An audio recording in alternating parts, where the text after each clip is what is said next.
itu pengadilan sesat. Kalau profesor ngomong kayak gitu, itu aneh gitu. Jelaslah keyakinan itu harus didapatkan dari alat bukti. Nah, dengan alat bukti itu maka nimbulkan keyakinan.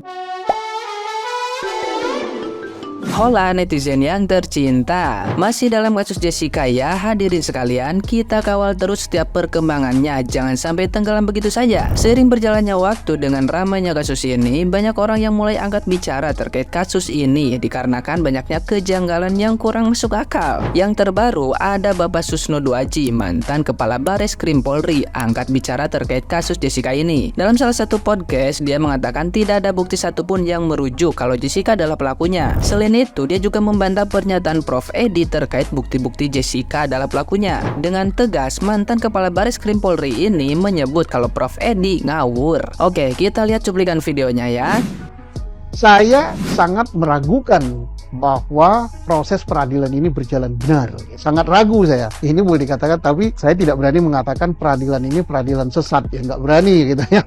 Tapi sangat meragukan kenetralannya gitu, sangat meragukan, dan profesionalnya sangat saya ragukan. Saya belum pernah menyerap penjelasan resmi dari Mahkamah Agung, penjelasan resmi dari Kejaksaan Agung, penjelasan resmi dari pihak kepolisian, belum ya. Jadi jangan salahkan saya ya, saya ini rakyat jelata, apalagi petani. Kenapa saya katakan ini adalah suatu peradilan yang nggak benar gitu ya. Terutama ini jelas tentang orang mati tidak wajar. Nah, menurut berita, dokter-dokter itu sudah saling berpendapat tidak diotopsi. Nah, ini gila namanya. Ya jelas salah dong. Tidak diotopsi berarti visum et repertumnya gimana mau mengatakan orang itu mati karena sianida.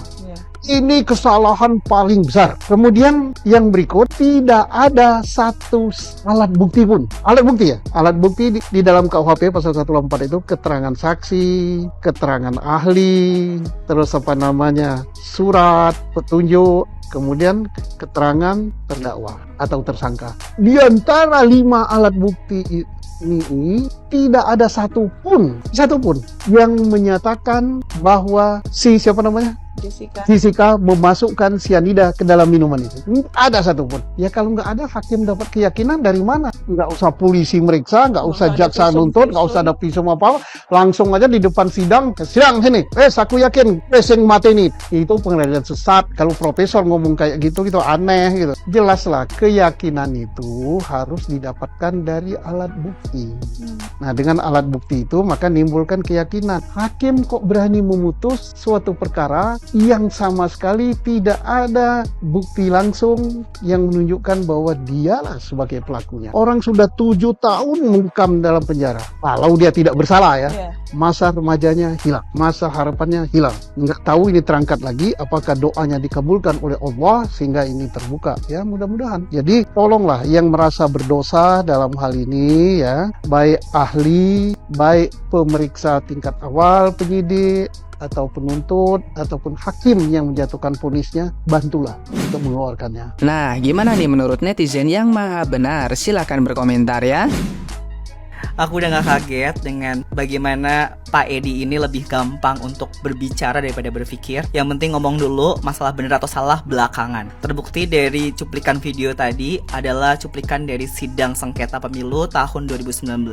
Ternyata untuk kasus hukum atau topik hukum pun beliau banyak salah gitu ya. Kalau kemarin kita kritisi dia soal logika berpikir, soal kesalahan dalam membaca CCTV, kimia, forensik, psikologi, dan lain-lain, sudah kita kritisi semua penuh dengan kebohongan dan manipulasi. Dan ternyata ketika membahas topik hukum pun dia banyak salah bicara, dan bukan cuma 1 atau 2 poin, tapi banyak. Hanya untuk satu cuplikan frame yang gak lebih dari 1 menit, bahkan sampai diinterupsi berkali-kali. Untung gak dia menginterupsi. Kebayang gak kalau satu ruangan, katakanlah ada 200 orang, menyerap kesalahan sejarah Islam sebesar itu, lalu dia distribusikan ke kelas-kelas mereka atau ke anak cucu mereka, maka akan kacau balau sejarah Islam yang akan didengar oleh keturunan kita nanti berkat satu orang Pak Edi nih atau masih layak kita panggil Prof Edi di dalam satu forum besar. Belum yang nonton YouTube ya, itu kan yang nonton YouTube juga ratusan ribu orang, atau di TV nasional juga jutaan. Berapa banyak yang akan mengimani kalimat tadi menjadi sejarah yang salah? Bagaimana bisa kita percaya kualitas kalimat, informasi, pernyataan, statement dari profesor yang ucapannya selalu kacau balau dan selalu tidak sesuai gitu ya dengan sejarah atau kejadian yang sesungguhnya. Padahal beliau profesor, artinya kita harusnya mengacu pada beliau untuk setiap kejadian, suatu kasus, suatu ilmu gitu ya. Dan ini ketika membahas ilmu hukum Islam pun ternyata kacau balau, dan ini forumnya forum besar, bukan forum main-main ya, forum negara nih. Ada gugatan sengketa pemilu 2019. Prof Edi, saya lebih baik merasa diri saya hina daripada saya merasa lebih baik dari satu orang sekalipun. Saya lebih baik merasa bahwa saya tidak pantas daripada saya harus merendahkan satu rakyat Indonesia, merendahkan satu netizen Indonesia yang jumlahnya ada 200 juta orang lebih loh Prof Edi. Karena satu kecil biji zarah kesombongan aja itu sudah mampu memasukkan aku ke dalam api neraka, karena kesombongan adalah akidah iblis. Belajarlah untuk lebih rendah hati dengan ilmu yang Bapak miliki, dan pelajari lagi ilmu-ilmu yang Bapak sudah miliki, karena tanggung jawab lisan Bapak luar biasa. Bapak ketika ditawarkan menjadi Menteri Hukum dan HAM, tentunya Bapak sadar betul tanggung jawab apa yang Bapak emban. Bukan hanya hak atau enak-enaknya aja kan, tapi juga Bapak tahu setiap ucapan tindakan Bapak pasti akan dilihat oleh semua orang. Masih ada waktu Pak untuk menjadi pahlawan. Masih ada waktu untuk Bapak menegakkan tiang keadilan. Segala misprosedural atau prosedur cacat yang terjadi saat proses Jessica, CCTV yang kacau balau, banyak ahli yang bilang itu dimanipulasi, proses otopsi yang berantakan, bahkan tidak ada otopsi sama sekali tapi malah ada tersangka, tanpa ada barang bukti, tanpa ada saksi. Bahkan tadi di video tadi Bapak sendiri yang bilang harus ada saksi. Semuanya kacau balau dan banyak hal yang tidak sesuai dengan prosedur hukum. Siapa yang sebenarnya sedang Bapak lindungi? Oknum tertentu atau masyarakat dan keadilan?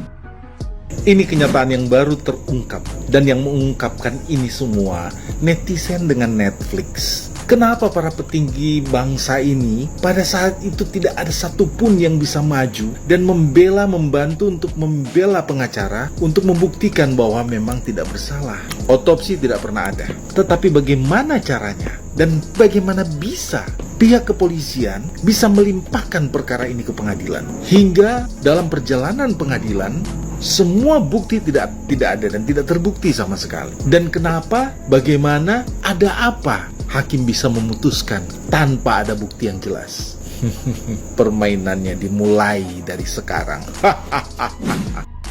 Gue tadi habis nonton video bapaknya si M diwawancara sama wartawan. Terus dia ngomong kayak gini, iya polisi sampai datang mau sama saya. Katanya ayo dong pak, kalau enggak ada kasus nih. Nah itu satu Terus yang kedua dia bilang gini, iya karena minumnya langsung sedotan, langsung ketelan racunnya. Itu Hani sama orang Oliver gak minum karena mereka tahu itu racun. Nah gampang sebenarnya cluenya. Sering-sering wawancara itu orang undang ke podcast pasti kesepil semua. Jangan ke kasus Jessica kasus T-Rex berevolusi jadi ayam aja pasti kesepil.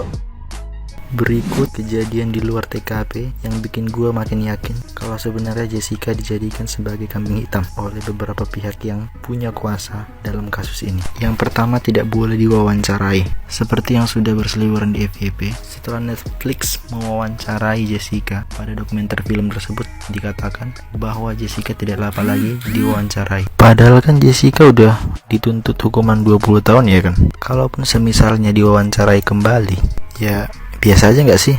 Kalau memang Jessica menurut mereka itu bersalah, ya santai aja gak sih? Kayak ya biarin aja, kalau misalnya mau diwawancarai ya diwawancarai. Bahkan sekelas teroris saja masih bisa diwawancara, yang udah jelas dan terbukti di mana letak kejahatannya. Kenapa? Setakut itukah kedoknya dibongkar?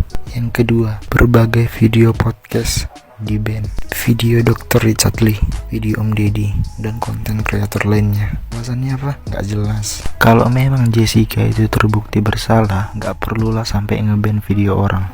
Yang sebenarnya hal itu gak akan mengubah keputusan hakim.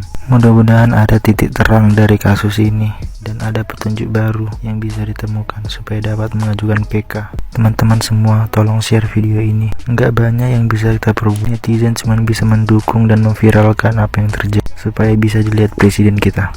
Udah lah, ini tuh kasusnya udah jelas sekali loh. Udah jelas-jelas ada oknum di balik kasus ini. Tolonglah egonya dikurangi ya kan. Sumpah ini udah diliput sama dilirik oleh negara lain loh ini kasus ini. Jangan sampai instansi atau pemerintahan yang ada di dalam negeri kita ini diam-diam aja terhadap kasus ini. Sementara berita ini itu udah sampai ke pakar-pakar hukum internasional negara-negara lain ya kan. Ya gimana ya? Instansi yang dicurigai netizen pada saat ini itu ya Polisu. Inisial aja ya Polisu. Sementara yang bertugas untuk mencari oknum-oknum itu juga instansinya Polisu. Ini kayak mana keadilan di Indonesia ini? Sebenarnya sasaran utama dari kasus ini tuh sebenarnya udah bukan pembunuhnya Mirna lagi sih, melainkan siapa dalang dari drama yang gak jelas ini. Ini tuh udah pasti bukan 1-2 orang aja yang terlibat di dalam kasus ini gitu. Memang mengungkap siapa pembunuh Mirna yang sebenarnya itu memang penting banget.